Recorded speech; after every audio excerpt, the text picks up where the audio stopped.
Hi there, this is Erik Egelko, and I am super excited for episode number 4 of the Easy Deals podcast.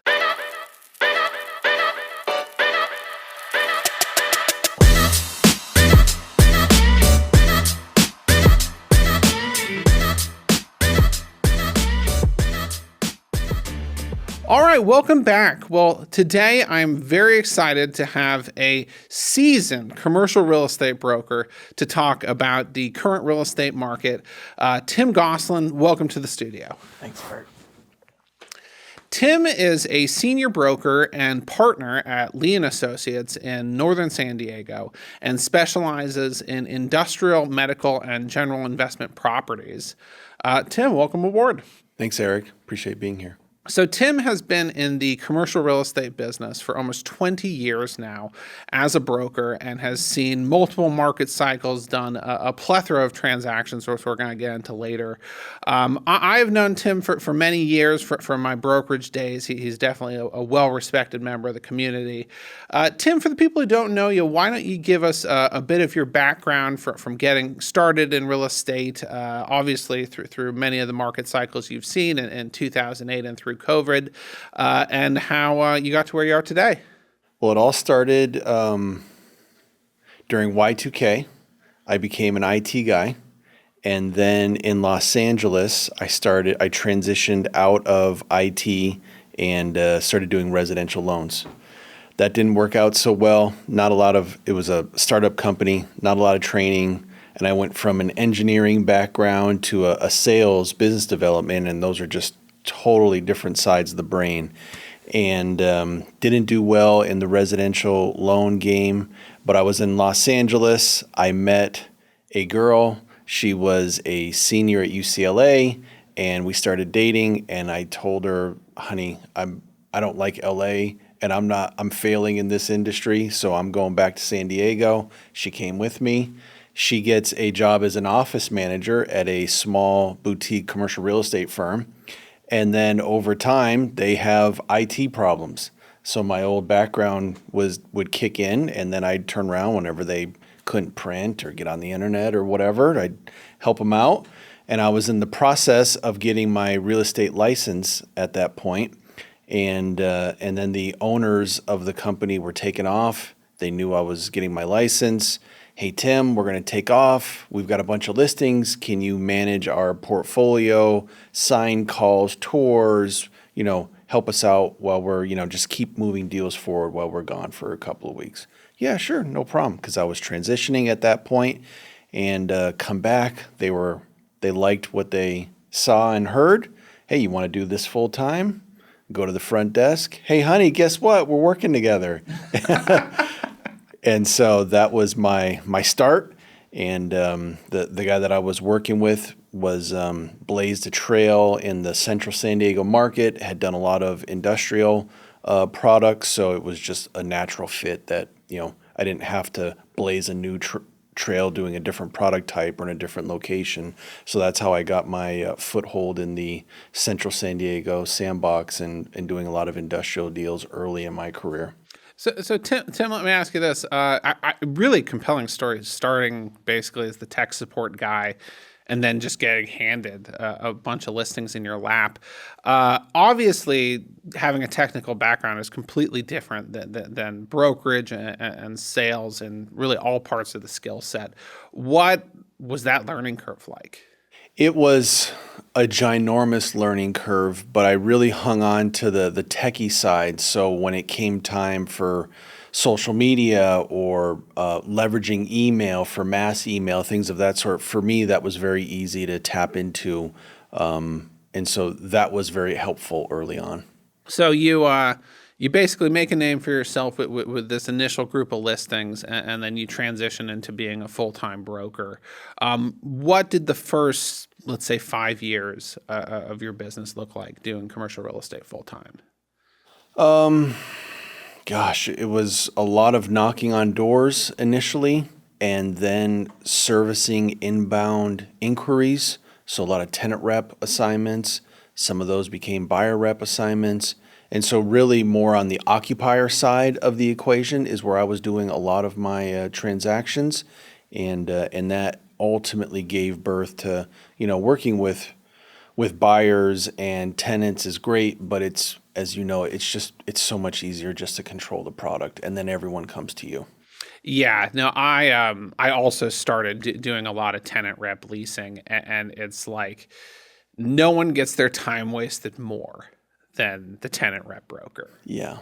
I did learn to qualify hard though. That was definitely, you asked those tough questions about financials and credit and, what are you going to use the space for? Like if you got to kill it quick rather than, going through several tours or collecting all the info to make an offer. And it's like, oh, this was dead on arrival. Sure wish I knew that a lot earlier. I know earlier on in your career as a broker, you're just so excited to get any kind of lead. And oftentimes you work on leads that are a waste of time.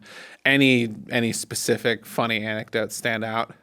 So there was, I'm going to say within the first 2 years of my career, I know exactly where I was too. This was 2007, knocking on doors in this small multi-tenant industrial park. Now when you're young, you do the smaller tenants because they move around much more versus you're bigger. They're going to do a 5, a 10-year lease, maybe a 20-year lease, et cetera. They're going to have much more money sunk into that space. So they're not nearly as volatile as far as relocating. So one of the mistakes I made early on is I would, canvas these smaller projects. And I'm knocking on doors. And typically on an industrial building, the front door is open. And you open the door, you walk in, maybe there's a receptionist or it could be the principal himself that's there, and you start up a conversation. Well, I opened the front door and it was dark in there. And I could see kind of off in the distance, there was a couch and someone popped up off the couch. Right? And he's like, I'll be right there. I'll be right out there. So I'm like, that's a little weird. I close the door. I'm outside. And I kid you not, there was a guy, he short, fat, naked, pops out the door, literally takes one step outside the door threshold. How can I help you? And hairy dude, dark hair, kind of bald. And all I could think to myself was, just look him in the eye. Don't look anywhere else. And I'm just like, oh yeah, I got a building available next door. Are you interested? He's like, no. And I'm like, okay, bye. And I got out of there so fast, but that was probably a good 17 years ago. And to this day, that is a memory that isn't going away anytime soon. Wow. You just never know. Tim, I have been in a lot of weird situations myself, but I don't know if I can compete with the confident naked tenant. That's a great one. I know maybe and not quite to that extent, but I had a lead early on. We were talking before the show about the power of Craigslist and the untapped potential in getting leads from Craigslist. Is I would put up a ton of ads on Craigslist in my first year in the business, and a group contacted me and they said, we need 10,000 square feet. We'll sign a 10-year lease. And we will do all of our own TIs. And, I was running around with 800 square foot retail tenants with bad credit. And I said, oh my gosh, this is my big break. And I asked them, what sort of business do you have? And they told me that they are the operators of a very successful swingers club, which you guys will just have to Google that one. But it's exactly what you think. And I was so green at the time that I thought, if they pay the rent, who cares? Let's get on the phone and find them the space. And I called around to a bunch of brokers in town, and basically 95% of them just basically laughed me off the phone as soon as I told them the use. And perhaps I took a little bit of reputational damage as the guy repping the swingers club, which unfortunately I never closed that lead. Maybe he was affiliated with your same tenant here, who knows? But yeah, no, commercial real estate will take you into a lot of weird places and definitely a lot of unique experiences. So anyways, getting back to your story, you you start to get some traction. You're becoming more established as a broker. What would you say was like the big inflection point where you went from being someone who was really just, trying their hardest and not making it to having like that big breakthrough moment? What did that look like for you? Yeah, I would say it was when I stepped up my marketing campaign and really started doing mass emails, and I was able to get the word out to a wide audience, and putting out information as far as market trends, what's for sale, what's sold, what have you.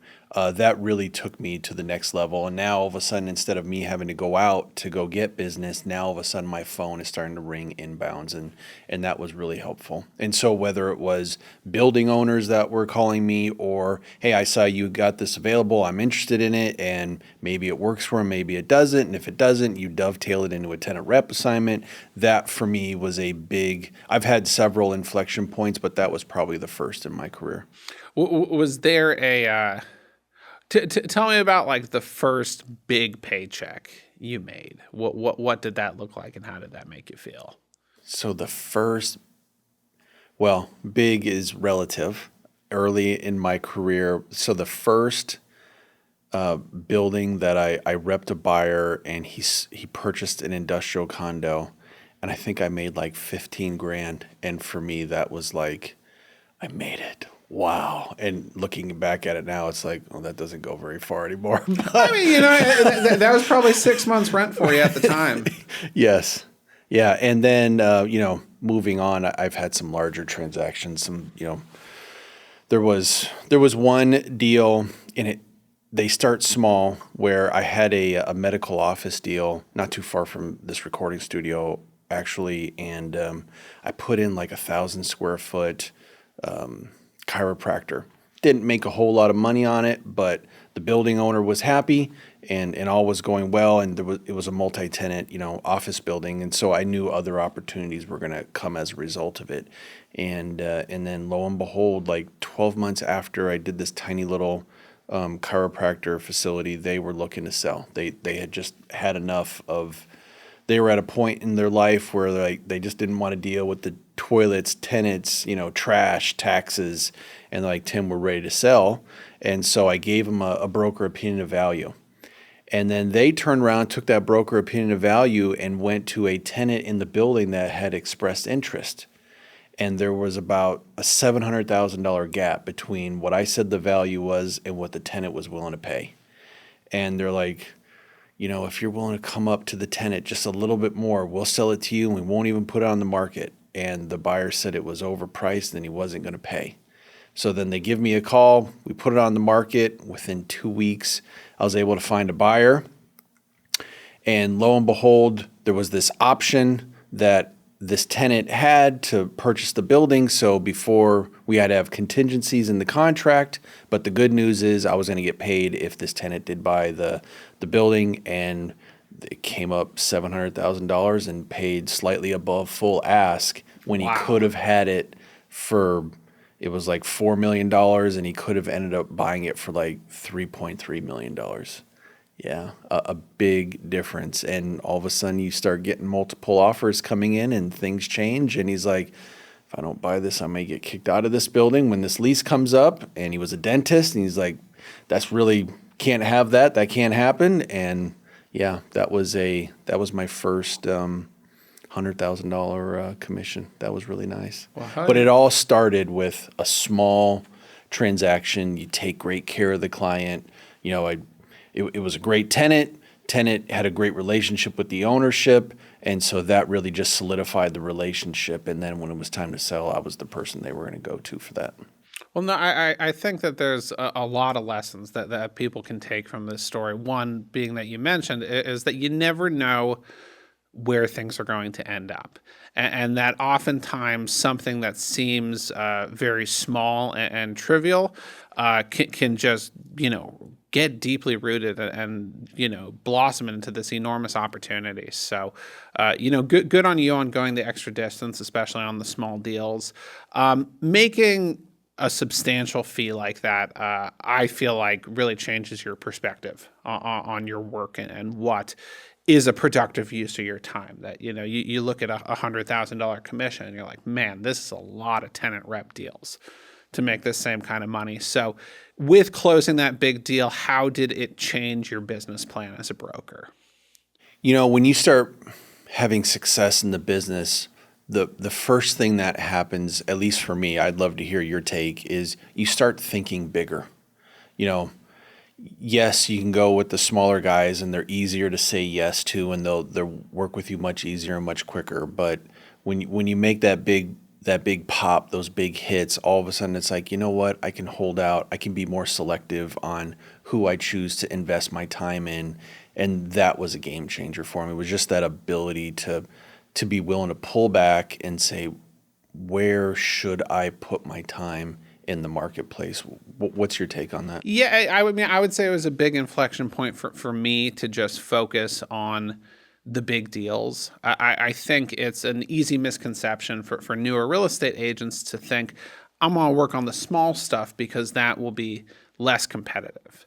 When actually I would say like the entry level commercial real estate deal is probably the most competitive space because you have the most people vying for those opportunities, and you have the owners that are the most accessible, just because oftentimes their properties are vested as individuals or trusts or things like that. And that around the end of 2019, I had switched brokerage firms, and the managing broker at the new firm, who ended up being a great mentor of mine, just really pushed me that, like, just swing for the fences. Like, why not?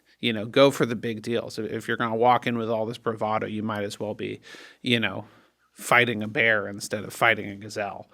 And that, it's honestly, I would say in some ways the bigger deals are easier. Because you're dealing with people who have done this before, and you're dealing with amounts of money where things are much less marginal. I'm doing a fair amount of residential transacting right now as a supplement to our property management business. And people are getting in like total meltdowns over one air conditioning unit. Whereas you can do a commercial real estate deal and, a buyer shakes a seller down for $200,000 and everyone's happy about it. It's like the whole thing's an email. Anyways, getting back to your journey, tell me more about your career progression. So you make some big deals. Where does that take you from then to where your business is today? What did that look like for you? Well, another inflection point in my career was moving to the current office that I'm at now in North San Diego County, and the beauty and value in that was I was rubbing elbows with a lot of guys that were very successful, $1 million, producer individuals, and success begets success.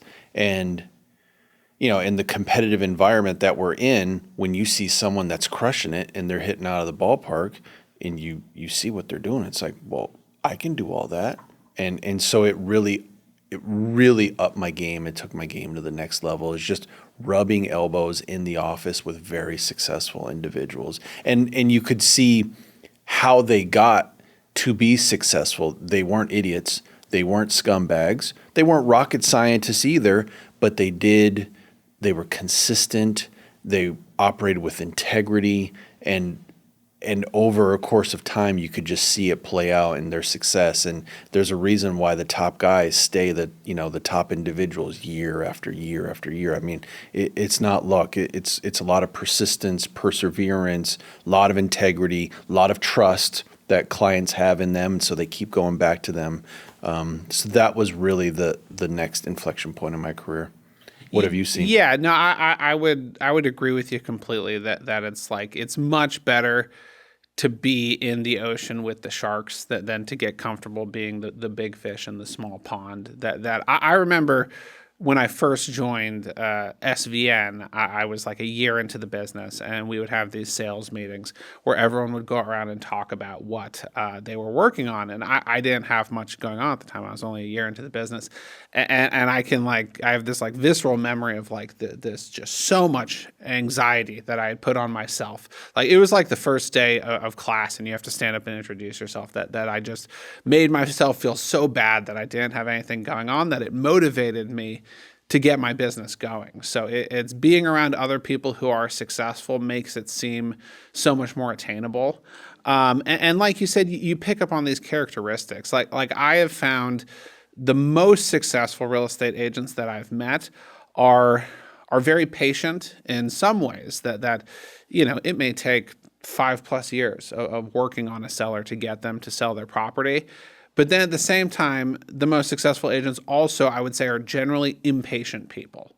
That they kind of have this antsiness about them, that they always have to be doing something, and that even when they're on vacation, it's hard for them not to check their phone, and that moderate amount of anxiety is productive and is characteristic of some of the most successful people. Yeah, knowing when to push and pull, and that really speaks to emotional intelligence. And you can't squeeze blood out of a rock. There's a time when it's okay. It's time to go full court press. Like it strike while the iron's hot. There's a time for that, but then there's also a time where you just got to be Mr. Resource for them, so that when the time comes, you've been top of mind, drip, drip, drip with information. It's like, okay, well, who else am I going to go to, because you've been coming to me for all these years, and you've been friendly. It's been an enjoyable experience, not a full court press. Let's go sign on the dotted line right now. Like, yeah, knowing when to push and pull, and that emotional intelligence is really important. So one of the things that everyone wants to know is people making big money in real estate. So tell us about the most lucrative transaction you've ever been involved in. It was an odd deal. Some industrial land, like out like on east of county, 20 acres of land. At the time, there weren't any utility. It was just a laydown yard. It was 20 acres, and we ended up, I got referred into it by someone in the office, and we ended up finding a behemoth distributor that needed a laydown yard. And it was a 5-year lease. It was like a $5 million consideration. They were paying like $100,000 a month. It was, I just said to myself, oh my goodness, they're paying 6 figures for 20 acres of dirt that they can just lay product down on. They were an infrastructure. I'm sure your landlord was very pleased with you. It was a win-win for everybody. There's not a lot of those sites here in the county, just like land flat, the topography works, and that deal just ended up being a home run for everybody. And when you think of commercial real estate, you don't think of a lay down yard, but there's just so many different ways where you can make money in this business. And if you don't mind sharing, what was the fee on that?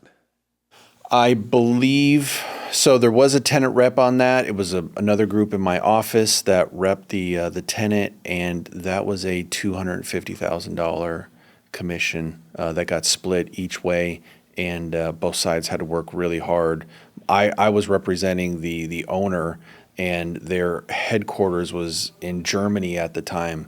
And so the real estate contact that I had, who had lease signing authority, was like, Tim, this is such a high profile deal. Like, I'm getting heat from this back in Europe about this.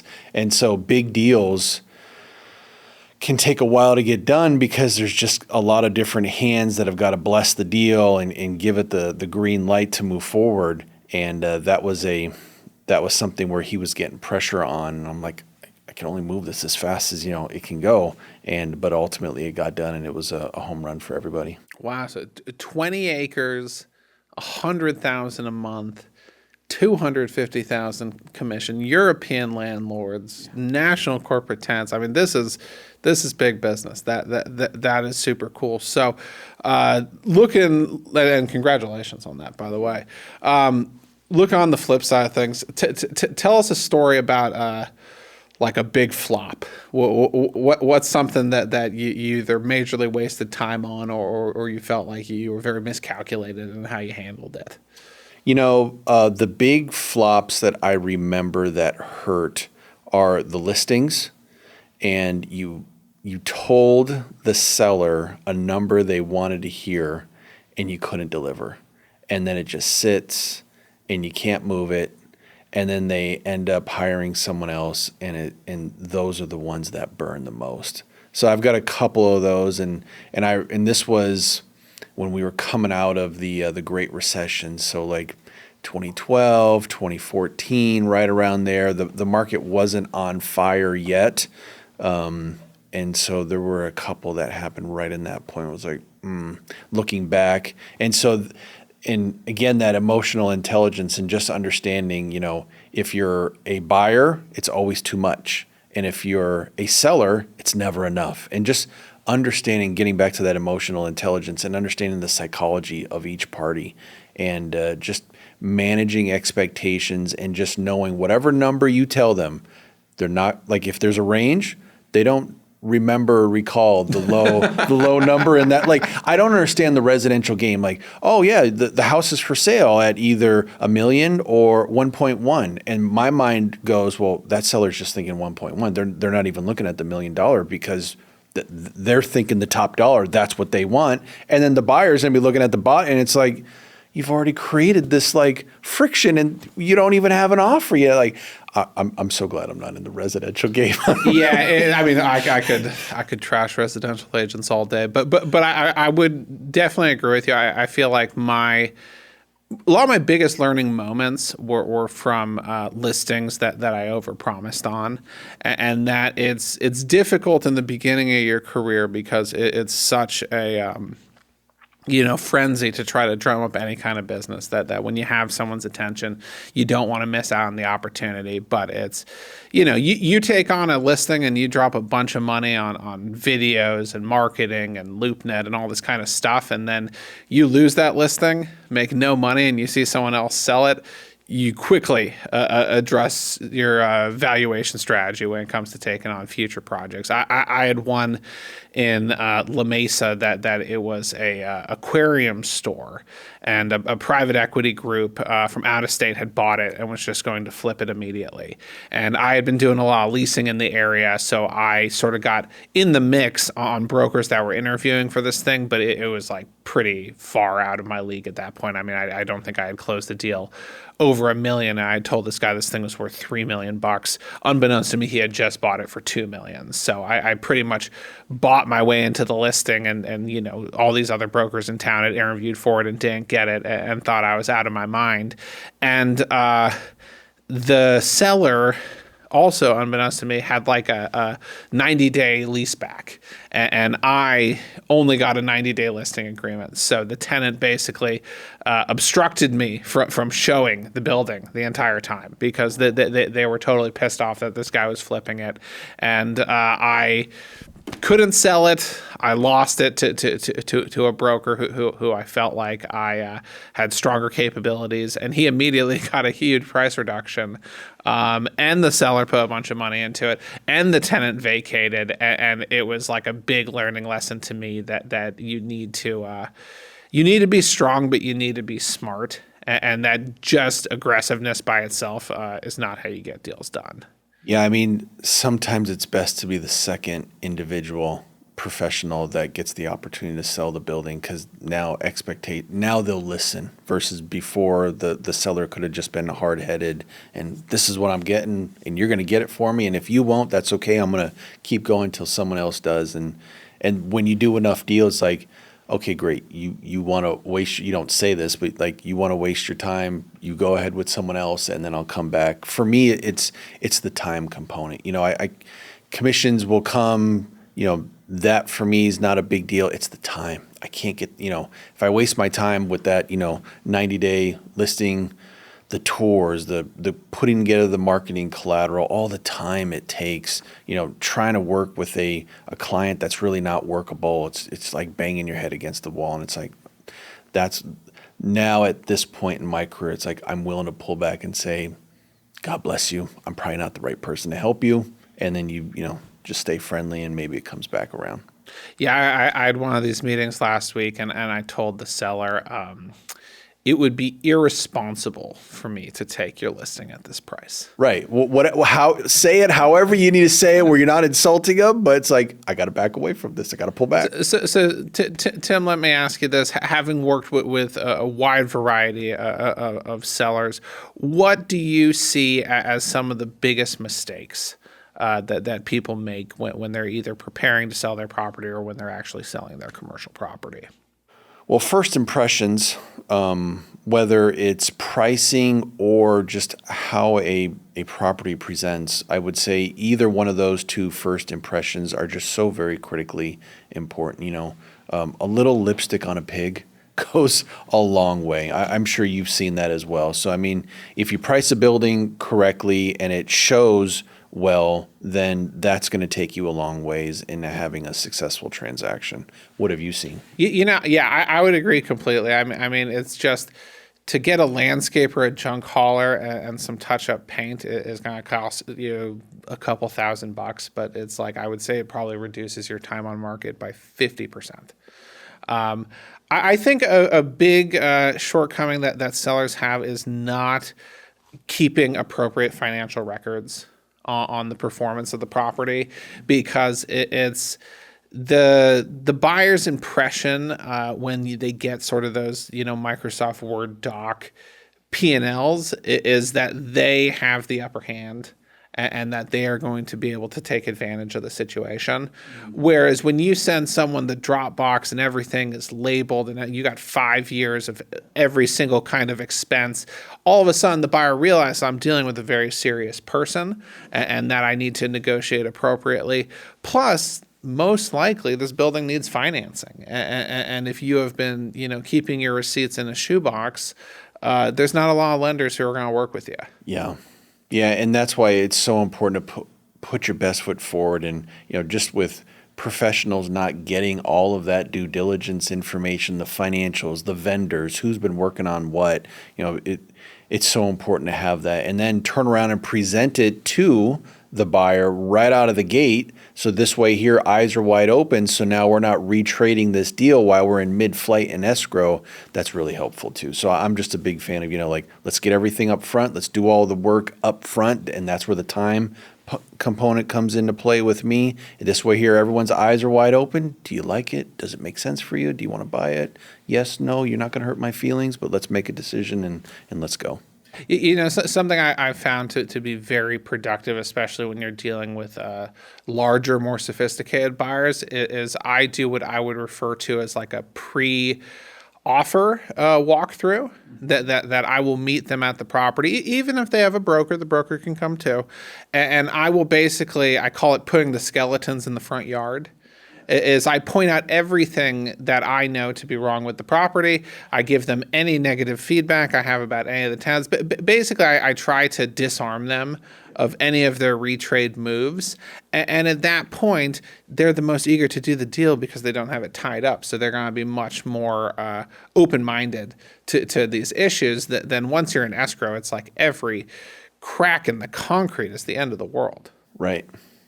Yeah, the property information sheet, just highlight, the problems right out of the gate. And then also just from like a litigious standpoint, like just put it all down, make everyone know about it early and often. And then, it's just, you're just going to help yourself with a smoother transaction down the line. So here we are. It's June of 2024. What are you seeing in terms of market trends? Maybe let's go asset type by asset type. Sure. So you deal quite a bit in the medical office space. What are you seeing the future of that looking like? Well, that continues to remain strong as, our society, the baby boomers age, there's just more demand for that. So, that product type has done well. It's the office market that's, getting all the news. In the general office, the community type office, the B and C product, when you can work from home now, I mean that product is in really dire strays right now, and I don't see that changing anytime soon. Where do you see like the best opportunities for people who are looking to make a strategic investment in commercial real estate? Boy, I mean, there's so many different ways to do it, but well, probably the best bang for the buck is when you can buy an older commercial building where they've got high density development capabilities there. Right now, the push is to go residential because there's just not enough units, throughout the U.S., California, and just throughout the country. And so whenever you can turn around, the city wants it, they want more residential units. So when you have the ability to go high density, your FAR, your floor area ratio, you can start getting it in the multiples. You're able to build a lot. You're able to put a lot of units on there. You're able to get the best bang for the buck. Takes time to do it. Cost of capital right now, it's not easy right now, but that is where the opportunity is to really, from where you buy to where you can potentially sell on your exit, there's a big spread right there where you can make a lot of money. I know you've done quite a bit of transacting with industrial properties who had some major rallies through COVID. What's the current state of the industrial real estate market looking like? The industrial market after COVID was just the darling of all the pillars of commercial real estate. Although this year it has been really slow. Over the last 18 months, vacancy rates have more than doubled. Really? So, for example, 18 months ago, we were at 3.2% was the vacancy rate for industrial. And I think at the end of this quarter, in a couple of weeks, we're going to be closer to 7.2. So it's going to be more than doubled at that point. Time on the market is sitting longer. And so the why behind that is, COVID happens, logistical supply chain problems, boats hanging out, can't get their, get their product off the boats, and things are just taking forever for deliveries. So what does everyone do? They start filling up their warehouses with more product. Well, in order to do that, you need capital. Capital starts going up, and they're like, oh my goodness, these lines of credit we have to buy all this inventory, it's eating us up, it's killing our margins, so we got to deplete the inventory that we have in our warehouses, and you're seeing a lot of users giving back space as much as they can. And so there's just a lot of volatility, and we still haven't found an equilibrium yet. But industrial, to my surprise, and it had to cool off at some point. Nothing stays strong forever, but industrial is definitely pulling back right now. Haven't seen necessarily pricing reflect that, whether it be rents or on the sales side, but it sure feels like it's coming. I'm not willing to call it a correction yet. I kind of want to see what happens with the election. Usually in election years, things tend to slow down because, capital and business, they want certainty. So what's going to happen with taxes?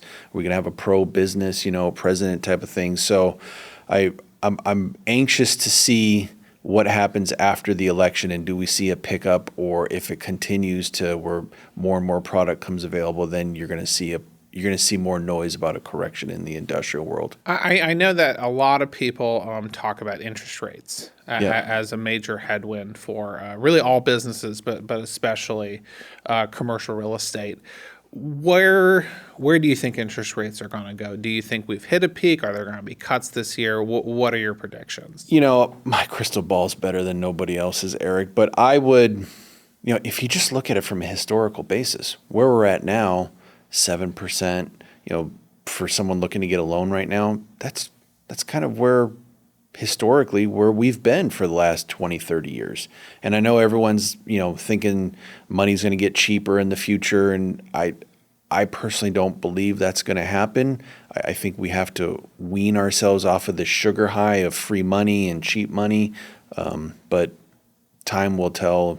What's your take? Yeah, I mean, I guess what's curious to me is, I would agree. I think the low interest rates that we saw through COVID were like as much an anomaly as the 18% interest rates of the 1980s. Is that, I mean, I just tried to borrow as much money as possible. I mean, every loan First Republic would give us, we took. And I think that we are going to basically stabilize. Maybe 7 is a little high. I could see between 5.5 and 6 being like a stabilized interest rate. But what that means is, these, AAA properties that we're selling at a 4 cap just can't remain at that rate. I mean, let me ask you this. Do you think that the cap rates will increase so that we can get positive leverage, or do you think that we will just have sort of a decade of break-even negative leverage kind of deals? I don't think we're going to see negative leverage. I mean, I've got cash in a CD account that's generating 5%, and yeah, I could go buy a building, if I had enough of that cash, but why would I buy a building when I'm in a negative leverage when I've got money in a CD? It's federally insured. I don't have to worry about leaks in the roof. In order for it to make sense right now, because interest rates have gone up, you've got to get a better return. If interest rates continue to stay where they're at, which is a historical norm, I think cap rates have got to adjust and they've got to go up. We'll see. I know a lot of people speak of an office Armageddon with sort of the proliferation of the remote working. Do you have any like boots on the ground anecdotes that you can share with us that would either support or conflict with this thesis? Well, I would just say myself personally, I'm no longer, COVID happens and we all get the emails, you got to work from home. And so I start working from home for those 2 weeks. And then all of a sudden I realized, this isn't so bad. I'm able to communicate with my team, marketing, transaction coordinators, et cetera. And I didn't skip a beat. And up until that point, the culture was you go into the office because that's just what everybody did. And I was set up to do that. I was never set up to work from home. And it was very easy for me I got a stand desk. I got a nice, big monitor. I got multiple monitors now. I'm very comfortable working from home. I've got my own private office, my own bedroom that I use. And, I think that opened up a box that the genie's out of that. And I don't think we're going to be able to put the genie back in. It is interesting. I've seen statistics where on the Asian Pacific Rim in other countries, China, Japan, the work from home, that model just isn't working, and everyone is back to the office at like a 90 to 100% in some countries. But in the European and the U.S., we're much lower, 75. In the U.S., I think we're around 58% back to the office. So what's going to happen? Time will tell, but I know I'm working from home and I'm loving it, and I'm more productive now than I've ever been because that 45-minute drive, well, now I'm using that to be productive, whether it's making phone calls or servicing clients or what have you.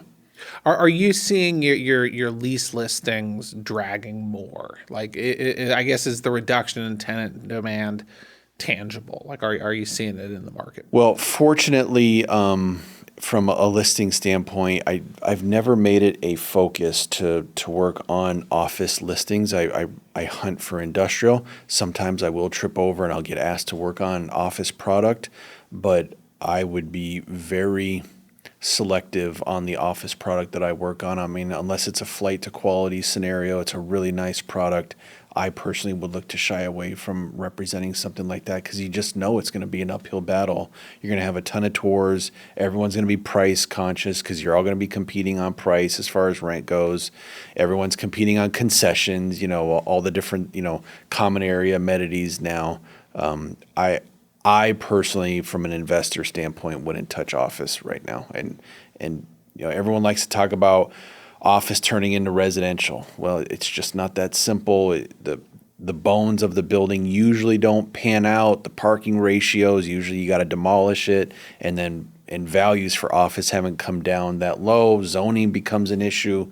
There's just a lot of you're pushing a heavy ball up a hill right now in the office market is the way I see it. Yeah, what's your take? I think that is a great. But I think there's too much uncertainty, and that commercial real estate being such a long-term conservative investment is not really conducive of things that are highly uncertain. So let me ask you this.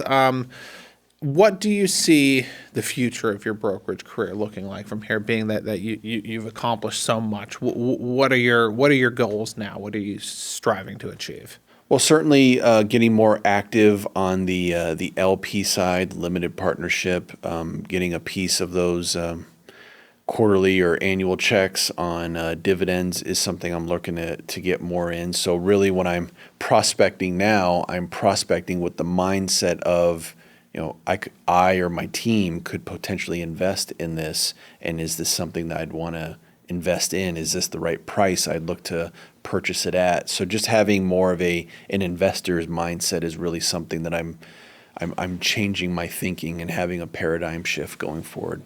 I'll tell you, I had a big inflection point in my career once I started buying properties.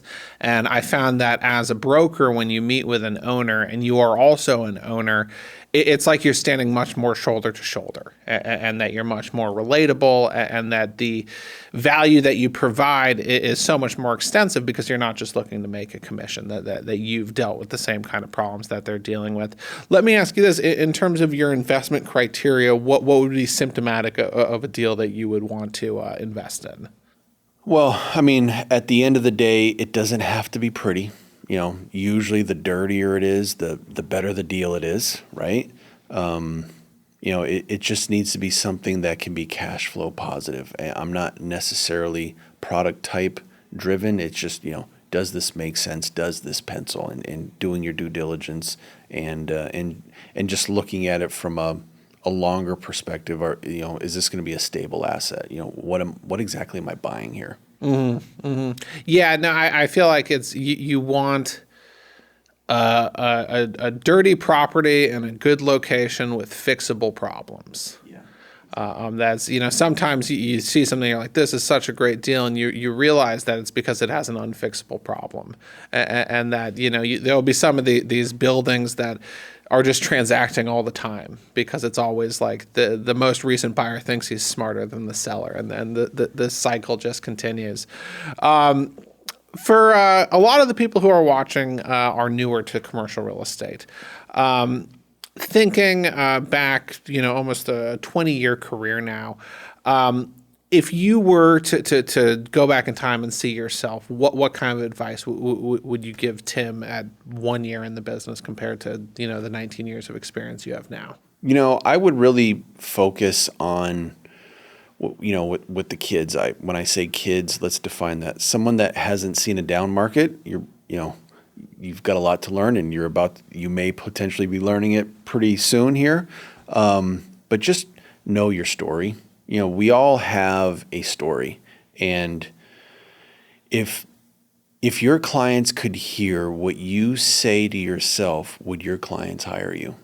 And when you're early in your career, a lot of ups, a lot of downs, a lot of no's, and just the story that you tell yourself, it's so important. Getting wins is important. Keeping a healthy perspective. Getting wins somewhere. Go exercise before you hit the office or after the office. Just get a win. It's so important because early in your career you don't have a book of business where you're going to get those inbound phone calls because you're a proven service provider to your clients. So like, how do you keep a positive mindset is so important, and just having dogged determination. You need to have a really strong why. So really the mental game, that's where you see the younger folks either succeed or fail. It's really more of a mental, because this isn't rocket scientists. Rocket science at the end of the day, it's do a lot of blocking and tackling, and if you do that, you're going to have success. Well, what would you say? Yeah, I mean, I would say be as organized as you can, and that what you have to realize is that you are your own business, and that it took me a couple years to think of myself as a business versus just a individual agent trying to transact, and that you have to be both the cog in the machine as well as the manager of the business, and setting a schedule for yourself, and having like a really candid evaluation of how you do each day and each week, because it makes you feel really good to write a to-do list and say, I'm going to make 100 calls a day and I'm going to do 3 proposals a week. And then Friday comes around and you're like, wow, I made 60 calls the first day and I made no calls the second day and I sent out 0 proposals, and no wonder I'm frustrated. So I think accountability and just trying to operate like a business I don't know anyone who's successful in brokerage who doesn't do that. So 2 takeaways I have from what you just said. When you said staying organized, the first place my mind went to was having a good database. That's for me, that's where I went.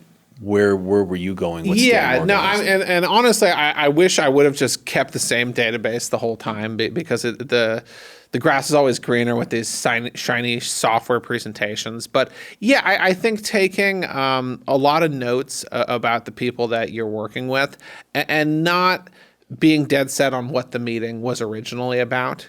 Because you might meet with someone to say, hey, you want to sell your asset, and they say, I don't really want to sell this asset, but here's another problem I'm having that potentially you could fix for me. And that to be open-minded, that you're not going to make someone do something they don't want to do, and that you can collect these puzzle pieces that as you gain more and more experience, all of a sudden the puzzle pieces start matching up. And that same guy who had this problem, you meet someone else who's the solution. And now you're this miracle worker just because you were paying attention. And that you deal with so much information that if you're trying to remember it all in your head, it's not going to work. That being organized and writing things down really is like the ultimate secret. It's nothing, there's no innovative app or algorithm. It's, just listen to people, write down what they say. And then my second takeaway from your thoughts was on the accountability piece.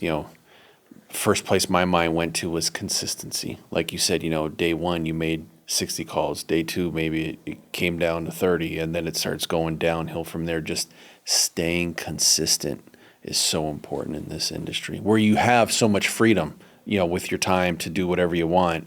Consistency, staying organized with a great database, it's really important. And just, it's progress over perfection.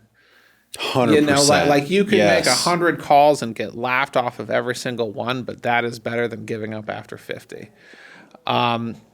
So outside of your work as a broker, what does the rest of your life look like? What do you like to spend your free time on? Well, I've got a wife and a son, a 14-year-old that is now going to be a freshman in high school. I can't believe that. Wow. I remember just holding on to him like a football not that long ago. Something that's been great on the commercial real estate end that I just started picking up was competing in triathlons. And so we've had a lot of rain. We've had rainier seasons the last couple of years.